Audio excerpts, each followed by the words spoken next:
हम मुसाफिर हमारे लिए जिंदगी एक सफर है हमेशा से तकलीफ दे।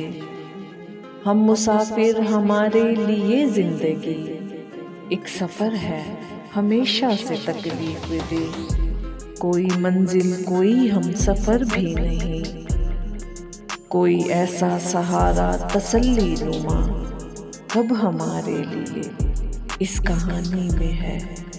और देखो कि ज़ादे सफ़र के लिए एक दुख है वो कैसे रवानी में है। वो मुसाफिर के जिसके सभी रास्ते बेनिशान हो चुके, बदगुमा हो चुके। उस मुसाफिर को तुम ही बताओ कि अब दश्त की रेत में कैसे पानी मिले, कैसे मंजिल की उसको निशानी मिले। उस पे शिकवा भी उससे कि कहता है क्यों मेरे मौला मुझे अब दोबारा कभी भूल कर भी न ये जिंदगानी मिले।